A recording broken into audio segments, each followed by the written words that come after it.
Good morning class eight. कैसे हैं आप सभी? चलिए बहुत ही बढ़िया। आज अभी तक हम पढ़ चुके हैं हमारे पाठ 12 तक, सुदामा चरित्र तक हम पढ़ चुके हैं। आज हम पढ़ेंगे पाठ 13, जहाँ पहिया है ना, जहाँ पहिया है। ठीक है, इस पाठ को पढ़ेंगे।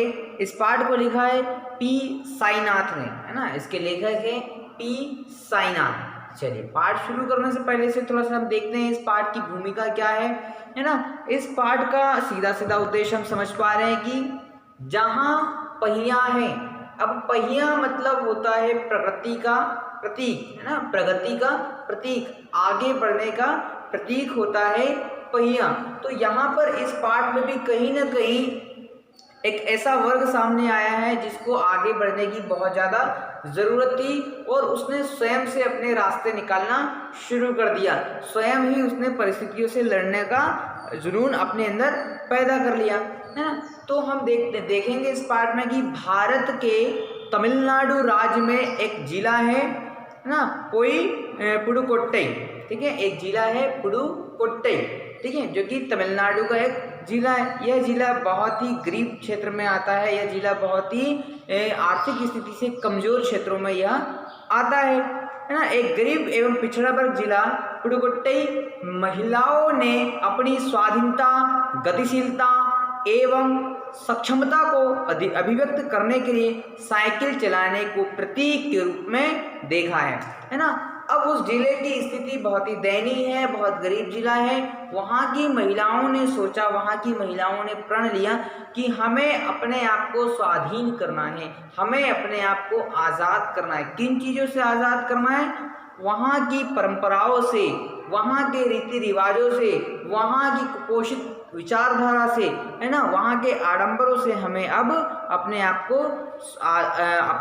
को स्वाधीन करना पड़ेगा। गतिशीलता एवं सक्षमता, है ना, अभी तक महिलाओं को वहाँ पर सिर्फ घर के कामों में ही व्यस्त रखा जाता था, उन्हें घर से बाहर निकलने की अनुमति नहीं होती थी। तो कहीं ना कहीं उनके विचारों में गतिशीलता नहीं आ पा रही थी, तो उन्होंने अपने आप को गतिशील बनाने का भी निश्चय किया।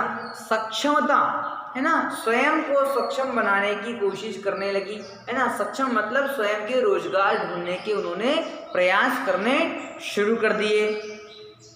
साइकिल चलाने का प्रतीक, तो इस बात को उन्होंने साइकिल चलाने से जोड़ा कि क्यों ना हम साइकिल चलाएं और साइकिल से कुछ रोजगार करें। तो इसमें हम यहाँ पर पहिए को प्रगति का प्रतीक के रूप में मानेंगे। चलिए पाठ शुरू करते हैं हमारा। पुडुकोट्टई साइकिल चलाना एक सामाजिक आंदोलन है। ठीक है, पुडुकोट्टई तमिलनाडु का एक जिला है और वहाँ पर साइकिल चलाना एक सामाजिक आंदोलन है, एक वर्ग का आंदोलन है। वहाँ की महिलाओं ने आंदोलन किया, है ना, अपने आप को स्वाधीन करने के लिए, अपने आप को सक्षम अभिव्यक्त करने के लिए उन्होंने एक आंदोलन किया। कुछ अजीब सी बात है ना, ये एक अजीब सा लगता है हमको कि साइकिल चलाने से कैसा आंदोलन होगा, या अपने आप को स्वाधीन करने के लिए साइकिल की क्या आवश्यकता होगी। तो ये एक हमारे मन में एक लगता है इस तरह से, लेकिन चौंकाने की बात नहीं है, लेकिन ये आश्चर्य करने की बात नहीं है, क्योंकि ये सच है ना, यह आश्चर्य करने की बात नहीं है। पुडुकोट्टई जिले की हजारों नवसाक्षर ग्रामीण महिलाओं के लिए यह अब आम बात है। नवसाक्षर मतलब जिन्होंने अभी अभी साक्षरता सीखी हो, जिन्होंने अभी अभी पढ़ाई लिखाई का काम शुरू किया हो, ठीक है, जिन्होंने अभी अभी अक्षर ज्ञान सीखा हो, जिन्होंने अभी अभी शब्दों का ज्ञान सीखा हो, उन्हें कहते हैं नवसाक्षर।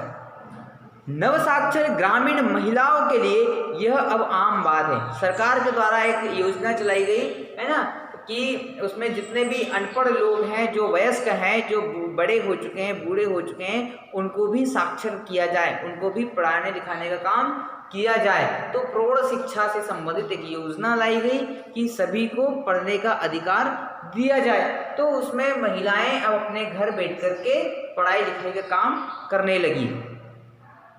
अपने पिछड़ेपन पर लात मारने, अपना विरोध व्यक्त करने और उन जंजीरों को तोड़ने का जिनमें वे जकड़े हुए हैं, कोई ना कोई तरीका लोग निकाल ही लेते हैं। कभी न कभी ये तरीके अजीबोगरीब भी होते हैं, है ना। अब कई बार होते हैं कि कई बार लोगों का पिछड़ापन उनको बहुत ही पीछे धकेल देता है। कई बार ऐसी जंजीरें होती हैं, ऐसी सामाजिक रूढ़ियाँ होती हैं, इस तरह से पारिवारिक परंपराएं होती हैं, नियम कानून होते हैं, जहाँ व्यक्ति जकड़ कर रह जाता है, जहाँ व्यक्ति बंद करके रह जाता है और पीछे ही रह जाता है। तो कभी कभी कोई व्यक्ति जो हिम्मत वाला होता है वो कहीं ना कहीं रास्ते निकाल लेता है, अपने आगे बढ़ने के रास्ते ढूंढ ही लेता है। और वो कभी कभी वो रास्ते बहुत ही अजीबोगरीब होते हैं। ऐसे भी रास्ते होते हैं जिनको कभी किसी ने देखा नहीं होगा, जिनको कभी किसी ने महसूस नहीं किया होगा, ऐसे रास्ते भी लोग निकाल लेते हैं। तो उन्हीं रास्तों में से एक रास्ता आज हम पढ़ रहे हैं जहां पहिया है। भारत के सर्वाधिक गरीब जिलों में एक है पुडुकोट्टई, है ना। अब बात करते हैं कि भारत में जितने भी जिले हैं उन जिलों में सबसे गरीब जिले में नाम आता है पुडुकोट्टई का, ठीक है। पिछले दिनों यहाँ की ग्रामीण महिलाओं ने अपनी स्वाधीनता, आज़ादी और गतिशीलता को अभिव्यक्त करने के लिए प्रतीक के रूप में साइकिल को चुना, है ना। अब वहाँ की महिलाओं ने अपने आप को पिछड़ेपन के लिए, अपने आप को स्वाधीन करने के लिए, अपने आप को गतिशील बनाने के लिए एक रास्ता चुना, वो था साइकिल का, कि हम साइकिल का उपयोग करेंगे, हम साइकिल चलाएंगे, हम साइकिल का प्रयोग किएंगे, अपने प्रगति के रूप में हम साइकिल को प्रतीक बनाते हैं। तो ये उन्होंने निर्णय लिया। उनमें से अधिकांश नवसाक्षर थी। उनमें से उन महिलाओं ने, जिन महिलाओं ने ये निर्णय लिया था, उनमें से कई महिलाएं नवसाक्षर थी। अभी अभी उन्होंने शब्दों का ज्ञान सीखा था, अभी अभी उन्होंने अक्षरों का ज्ञान सीखा था। अगर हम 10 वर्ष से कम उम्र की लड़कियों को अलग कर दें तो इसका अर्थ यह होगा कि यहाँ ग्रामीण महिलाओं के 1/4 हिस्से ने साइकिल चलाना सीख लिया था। यदि हम उस गांव में, उस जिले में यदि ये बात देखें कि 10 वर्ष से कम की उम्र की बच्चियों को अलग कर दें, महिलाओं को अलग कर दें, और 11 वर्ष से ऊपर की महिलाओं को एक ग्रुप बना ले, तो 11 वर्ष की जितनी भी महिलाएं थी, जितने भी उस उम्र के ऊपर की जितनी भी महिलाएं थी, उनमें से 1/4 महिलाओं ने तो साइकिल चलाना सीख ही लिया था। 1/4 महिलाएं इस आंदोलन में शामिल हो चुकी थी, है ना। इस आंदोलन को बड़ा रूप देने के लिए वो शामिल हो चुकी थी, अपने आप को सक्षम बनाने के लिए वो आगे आ चुकी थी, ठीक है। मैं सीख लिया। और इन महिलाओं से 70,000 से भी अधिक महिलाओं ने प्रदर्शन एवं प्रतियोगिता जैसी सार्वजनिक कार्यक्रमों में बड़े गर्व से अपने नए कौशल का प्रदर्शन किया, ठीक है। अब वो कह रहे हैं कि पूरे जिले भर में लगभग 70,000 महिलाओं ने इस आंदोलन में भाग लिया। उन्होंने साइकिल से संबंधित प्रतियोगिताएं की, साइकिल दौड़ की प्रतियोगिताएं की, साइकिल के कर्तव्यों पर उन्होंने प्रदर्शन किया कि बहुत सारे कर्तव्य होते हैं ना, कि जो साइकिल पर कितने दिखाए जाते हैं। बहुत सारे ऐसे नाटक होते हैं जो साइकिल पर दिखाए जाते हैं, बहुत सारी ऐसी कलाकृतियाँ होती हैं जो साइकिल पर दिखाए जाते हैं। जैसे ये नट लोग होते हैं ना, नाटक दिखाने वाले, नौटंकी दिखाने वाले होते हैं, है ना। तो वो चौराहे पर जाकर के साइकिल पर अपने कर्तव्य दिखाते हैं, साइकिल पर अपनी कलाकारी करते हैं। तो इसी तरह से महिलाओं ने भी साइकिल पर कर्तव्य दिखाना शुरू कर दिया और साइकिल से संबंधित प्रतियोगिताएं शुरू कर दी। तो लगभग उस जिले की 70,000 महिलाओं ने उस प्रतियोगिता में हिस्सा लिया और अपने आप को सक्षम बनाने का प्रयास करने लगे, अपने आप को गतिशीलता प्रदान करने लगे और धीरे धीरे यह एक जनसमूह का आंदोलन बन गया। एक बृहद रूप में यह आंदोलन उभर करके सामने आया, ठीक है। अब इस वीडियो में आज हम इतना ही देखते हैं। अगले वीडियो में हम देखेंगे कि इस आंदोलन का रूप और कितना बढ़ता गया और इस आंदोलन ने अपने किस मुकाम पर जाकर के यह पहुंचा। इन सभी बातों को हम अगले वीडियो में पढ़ेंगे।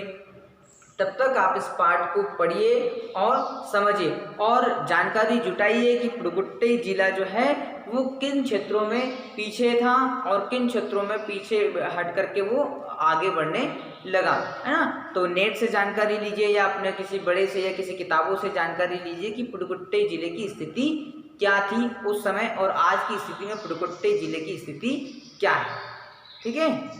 Thank you.